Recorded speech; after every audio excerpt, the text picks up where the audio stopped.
How's it going, everyone? Doc here with Eyes Wide Shot Gaming, and today we are going to go over a build for a weapon that is as difficult to find as it is to use. Don't forget to like, comment, and subscribe to stay up to date on all of your Remnant 2 news, info, and breakdowns, as well as many other games. We are so close on our endeavor to 1,000 subscribers, why not join us today? So we jump through all the hoops and puzzles that Gunfire Games has instilled in Remnant, and finally have gotten our Polygun, only to find out that it isn't the most applicable weapon in the game. Between it requiring relatively decent accuracy with reload timing, as well as hurting you while slowing you down in the heat of battle when you missed a reload prompt, we begin to question why this long gun was even put into the game. Regardless, we decided to do our best and see with our minds put together if we can figure out a build that makes this weapon viable regardless of its setbacks.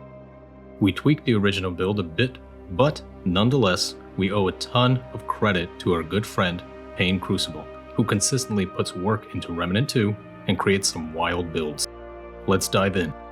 For the main archetype, we are going to be using Challenger to focus on increasing our damage with the damage perk Close Quarters as much as we can. This perk grants us 35% increase to all damage to enemies within 10 meters. The skill attached to the archetype is Rampage, mostly focusing on the fire rate increase by 10%, as well as, once we are fully stacked up with Rage and go Berserk, we will increase range damage by 2.5% per stack, giving us an additional 25% increase to range damage.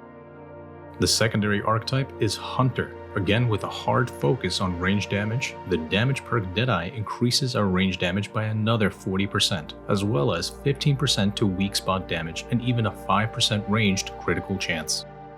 The skill with it we have on is Hunter's Focus. This way, we don't just increase our crit chance by 10% against marked enemies, but also gives us another boost of 25% to our ranged damage, as well as ranged weak spot damage. As I said, we need as much range damage as well as weak spot damage, so we are running the Cost of Betrayal. This drops our relic charges to 1, but increases all damage dealt by 25%. Solid boost as long as we don't use our relic heart. The first ring we have on is the Ring of Flawed Beauty. This is yet another ranged weak spot damage increase by 25%, but drops our range damage if we don't hit a weak spot, so aim for the head. Second ring is the Burden of the Destroyer. This decreases the range of our weapons, but increases all of our damage dealt by another 15%. Our third ring, yet again, deals with weak spot damage, and it is Xania's Malice. Dealing weak spot damage increases weak spot damage by 5% for 5 seconds, stacking up to 4 times, so we get a nice 20% increase to our weak spot damage when hitting the enemy's heads. Finally, for our last ring, we are running the Probability Chord.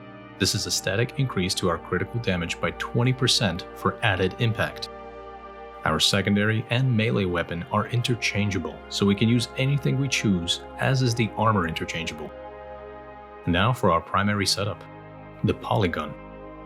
This weapon has 207 damage at max level, as well as an infinite mag, so with this in mind, we run the Momentum Mutator, giving us an increase to critical chance and critical damage every time we score a critical hit.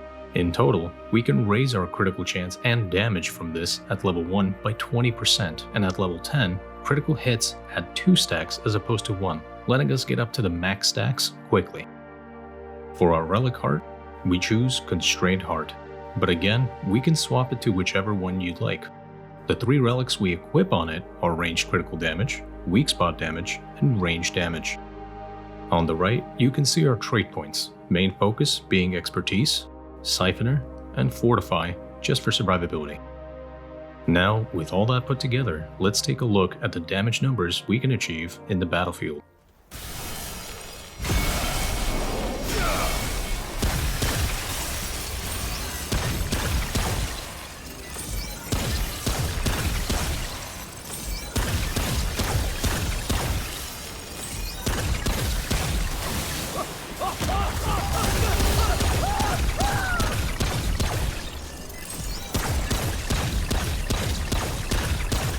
Overall, decent damage, peaking at around 5,000. Hopefully, this will open up the door to more players trying this weapon out. And as always, Thank you for watching, thank you for listening, and until next time, so long.